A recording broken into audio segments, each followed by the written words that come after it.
With the end approaching, the internet has exploded with theories about how it'll all wrap up. Some are brilliant, some are plausible, and some are honestly ridiculous. So here are the Stranger Things Season 5 ending theories that are just too stupid to be true. Let's start with the 11 death theory because this one drives me absolutely insane. The idea here is that Elle will sacrifice herself to close the Upside Down forever, dying in the process to save Hawkins and everyone she loves. On the surface, I get why people gravitate toward this. It's dramatic, it's tragic, and it fits the whole chosen one must sacrifice themselves trope we've seen in countless stories.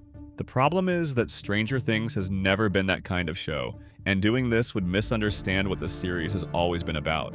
Think about it. From the very beginning, Stranger Things has been a show about kids surviving impossible odds and found families sticking together no matter what. The entire emotional core of the series revolves around these characters fighting to stay together and protect each other. We've seen Eleven nearly die multiple times, and each time the show has made it clear that her survival matters more than any heroic sacrifice.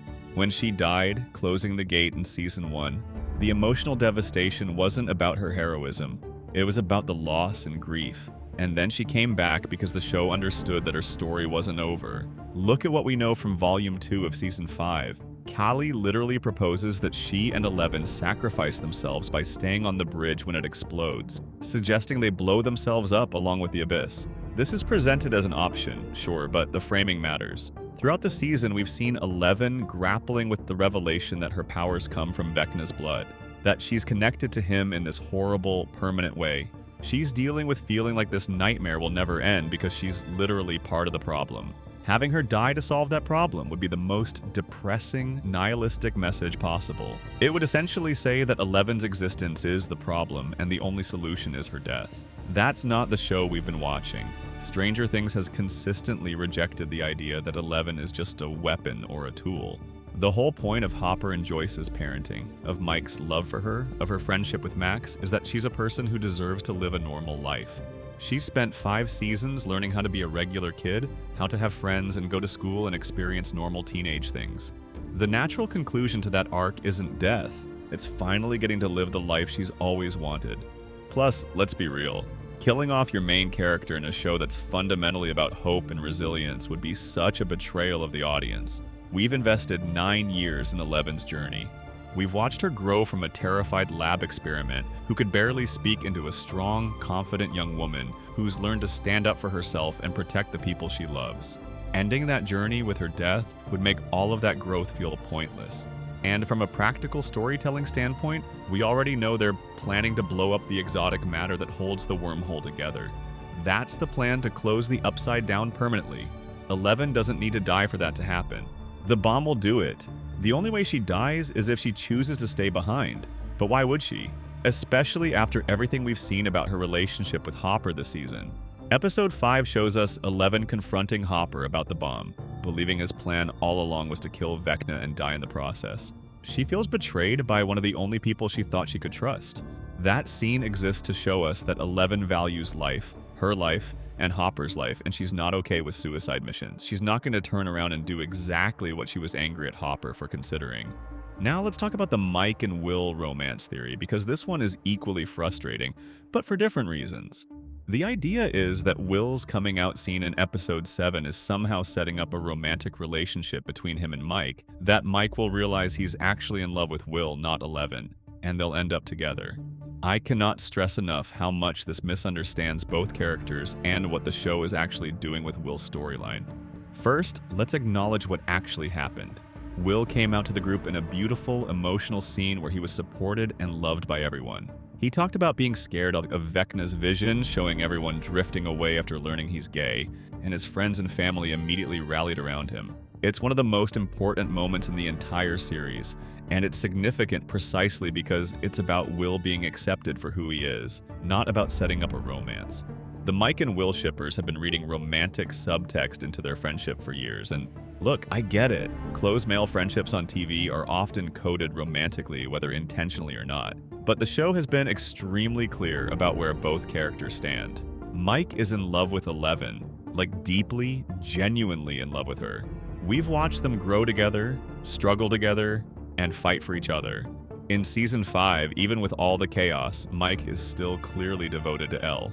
When she tells him about having Vecna's blood and feeling like the nightmare will never end, Mike assures her they'll figure it out. That's not the behavior of someone who's about to realize he's actually gay and in love with his best friend. And Will? Yes, Will had feelings for Mike. Past tense. The show confirmed this back in Season 4 with that heartbreaking van scene where Will talks about feeling different and not like his friends. It was coded but clear. But here's the thing, having feelings for your straight best friend and having those feelings reciprocated are two very different things. Will's arc this season isn't about getting together with Mike. It's about accepting himself and finding the courage to be open about who he is despite his fears. His coming out scene is about him taking control of his own narrative and refusing to let Vecna use his sexuality as a weapon against him anymore. Think about the actual content of that scene. Will says he's like his friends in almost every way. They like the same things, same movies, same games, except he doesn't like girls. At least not like his friends do. He's not declaring his love for Mike. He's not even specifically talking about Mike. He's telling his friends and family that he's gay, and they're accepting him. That's the story. Turning it into a romance with Mike would actually undermine the power of that moment, because it would suggest that Will's queerness is only valid or important if it results in a relationship. Plus, from a narrative standpoint, we're in the final episode of the entire series.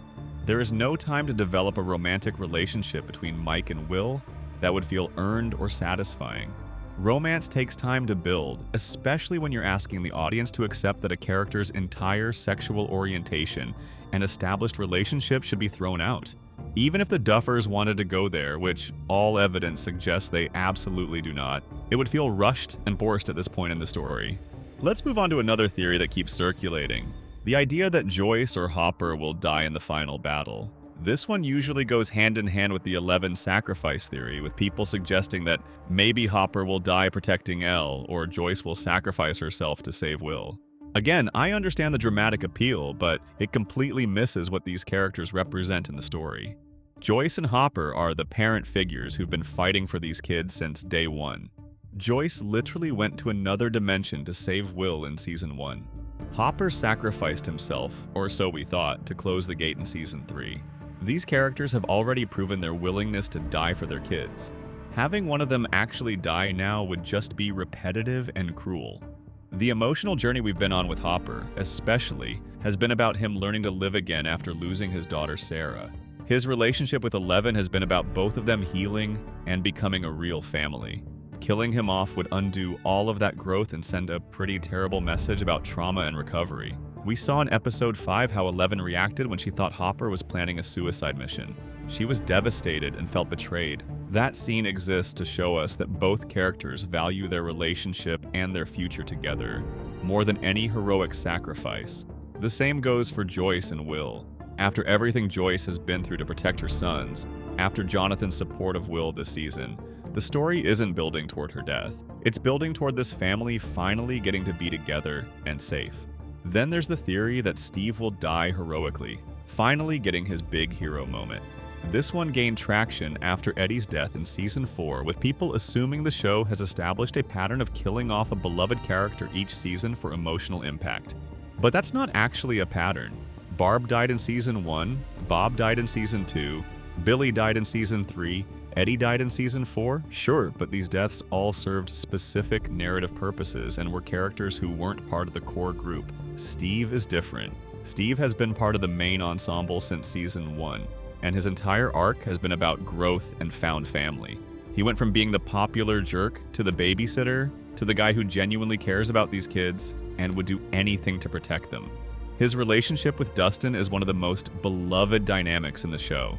We saw in Episode 7 how much they mean to each other, how they had that emotional moment where Dustin admitted he doesn't want Steve to die and Steve acknowledged how hard Eddie's death was on him. That scene isn't foreshadowing Steve's death. It's showing us the depth of their bond and why Steve's survival matters. Also, practically speaking, Steve dying would devastate Dustin in a way that the show doesn't have time to properly deal with in the final episodes. We're already dealing with the wrap-up of the Upside Down, Vecna's defeat, Will's coming out, Eleven's identity crisis, Nancy and Jonathan's breakup, Max's recovery, Holly's rescue, and about 50 other plot threads. There's no room for a major character death and the fallout from it. Any death at this point would have to be either quickly glossed over, which would be disrespectful to the character, or given proper weight, which would derail the pacing of the finale. Some people think Nancy will die because of that whole thing with the melting room in episode 6, like that was foreshadowing her fate. But no, that scene was about Nancy and Jonathan finally being honest with each other and ending their relationship. They thought they were going to die, so they had the conversation they had been avoiding, and then they didn't die. The whole point was that they survived and now get to move forward separately. Nancy dying afterward would make that entire emotional beat pointless. There's also this wild theory that Vecna will win and the Abyss will merge with Earth permanently, creating some kind of post-apocalyptic ending where our characters have to survive in this new merged reality. This is supposedly supported by the fact that the show has gotten progressively darker and the stakes keep escalating. But Stranger Things has never been a grimdark show. Even at its darkest moments, it's maintained a sense of hope and the possibility of victory. The whole point of the final season is that this is the last battle, the one where they finally end the threat for good. We know that the plan is to blow up the exotic matter and collapse the wormhole, which would separate the worlds permanently. That's not a setup for Vecna winning. That's a setup for the good guys finally getting a complete victory after seasons of partial wins and temporary solutions. Yes, things have gotten darker, but that's natural escalation leading to a climactic final battle, not a sign that the show is going to abandon its core identity in the last episode. The theory that Will is going to be revealed as evil or working with Vecna is another one that refuses to die despite having zero support in the actual series. People point to Will's connection to Vecna and his ability to tap into the hive mind as evidence that he might turn against his friends, but we saw in episode 5 exactly what that connection is. Will was possessed and used to build tunnels. He was a victim. Vecna trying to use him as a spy again isn't Will being evil, it's Vecna being manipulative. The show has been extremely clear that Will is fighting against Vecna's influence, not embracing it. In episode 7, Will comes out and is embraced by his friends specifically so that Vecna can't use that fear against him anymore. He's taking away Vecna's power over him. And we know from the finale setup that Will is planning to use Vecna's own fears against him, to exploit the traumatic memory that Henry is scared of. Will isn't going dark. He's stepping up as a hero and using the connection that's caused him so much pain to finally fight back. There's this persistent idea that the show needs to have some massive, tragic twist to be satisfying, that happy endings are somehow less meaningful than sad ones. But that's not true, and it's especially not true for Stranger Things. This show has always been about ordinary people, mostly kids, facing extraordinary evil and coming out the other side together. The satisfaction comes from seeing them win, from seeing them survive and get to live their lives. Killing off main characters or having Vecna win or any of these other tragic endings wouldn't make the show more meaningful. It would just make it depressing. Look at the evidence we have from the finale setup. The plan is clear. They're going to let Vecna start the ritual so the worlds get close enough for them to climb into the abyss. Eleven and Kaylee will invade Henry's mind to stop the ritual. Max will help navigate Vecna's mind. Will is going to use Henry's fears against him. They'll save the 12 kids. They'll plant a bomb by the exotic matter. The bridge will collapse. The Upside Down will be sealed forever. This is a plan for victory, not sacrifice.